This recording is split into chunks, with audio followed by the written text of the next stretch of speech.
ਲੱਖਾ ਸਿੰਘ ਜੀ, ਸਤਿ ਸ਼੍ਰੀ ਅਕਾਲ ਜੀ ਭਾਜੀ। ਸਤਿ ਸ਼੍ਰੀ ਅਕਾਲ ਜੀ। ਸਤਿ ਸ਼੍ਰੀ ਅਕਾਲ ਜੀ। ਮੈਂ ਤੁਹਾਨੂੰ ਦੱਸਦਾ ਬਈ ਮੇਰੀ ਵਾਈਫ ਨੂੰ ਆਈ ਨੂੰ ਉਰੇ 35 ਸਾਲ ਹੋ ਗਏ। ਉਹਨੇ ਆਪਣਾ ਪਿਛਲੇ ਸਾਲ ਉਹਨੇ ਆਪਣਾ CDL ਬਾਰੇ ਕਹਿੰਦੀ ਮੈਂ ਵੀ ਕਹਿੰਦੀ ਤੂੰ ਟਰੱਕ ਚਲਾਉਣਾ, ਮੈਂ ਵੀ ਲਾਇਸੈਂਸ ਆਉਣਾ। ਮੈਂ ਚੱਲ ਤੂੰ ਵੀ ਲੈ ਲਾ ਭਾਈ। ਉਹਨੇ ਆਪਣੇ DMV ਪਾਸ ਕਰਕੇ ਰਿਟਨ ਟੈਸਟ ਵਗੈਰਾ ਉਸ ਸਾਲ ਗਈ ਮਾੜਾ ਮੋਟਾ। ਚੱਲ ਫਿਰ ਉਹਦੋਂ ਬਾਅਦ ਕਹਿੰਦੀ ਔਖਾ ਕਹਿੰਦੀ ਮੈਂ ਨਹੀਂ ਕਰਨਾ। ਮੈਂ ਕਿਹਾ ਵੀ ਨਾ ਕਰਦਾ। ਮੈਂ ਕਿਹੜਾ ਤੂੰ ਕਰਾਉਣਾ ਚਾਹੁੰਦਾ। ਤੇ ਹੁਣ ਉਹਨੇ ਲਿਆ ਸੀਗਾ ਰਿਟਨ ਟੈਸਟ ਵਗੈਰਾ ਲਿਆ ਸੀ CDL ਦਾ। ਹੁਣ ਉਹਨੂੰ ਚਿੱਠੀ ਆ ਗਈ ਬਈ ਤੇਰਾ ਭਾਈ ਲਾਇਸੈਂਸ ਦੁਬਾਰੇ ਵੀ ਜਿਹੜਾ ਕਾਰ ਦਾ ਲਾਇਸੈਂਸ ਉਹ ਤਰ੍ਹਾਂ ਹੋਊਗਾ ਸਸਪੈਂਡ। ਉਹ ਪਤਾ ਨਹੀਂ ਕਿਉਂ ਸਸਪੈਂਡ ਹੋਊਗਾ।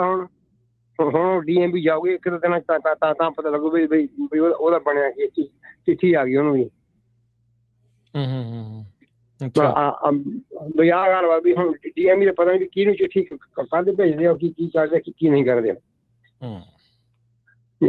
ਥੈਂਕ ਯੂ ਜੀ।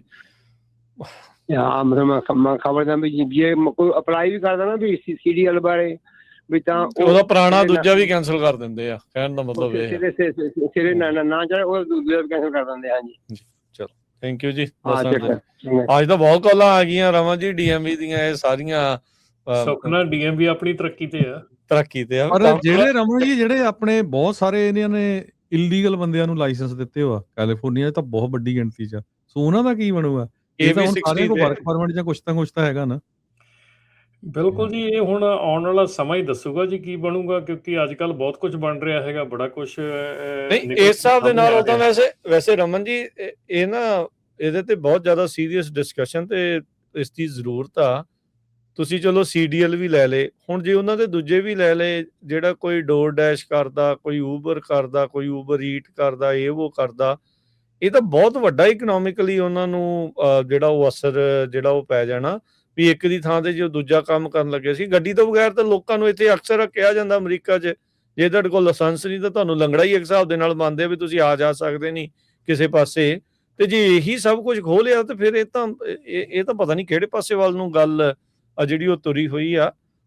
ਸੋ ਬਹੁਤ ਕਨਫਿਊਜ਼ਿੰਗ ਜਿਹੜਾ ਮਾਹੌਲ ਆ ਨਾ ਲੋਕਾਂ ਦੇ ਲਈ, ਇਹਦੇ ਕਰਕੇ ਜਿਹੜਾ ਉਹ ਬਣਿਆ ਪਿਆ ਆ। ਬਟ ਇਹ ਆ ਵੀ ਚਲੋ ਆਪਾਂ ਤੁਹਾਨੂੰ ਦੱਸ ਸਕਦੇ ਹਾਂ ਕੀ ਹੋ ਰਿਹਾ, ਕਿਵੇਂ ਹੋ ਰਿਹਾ। ਤੁਸੀਂ ਪ੍ਰੈਸ਼ਰ ਪਾਇਆ ਕਰੋ।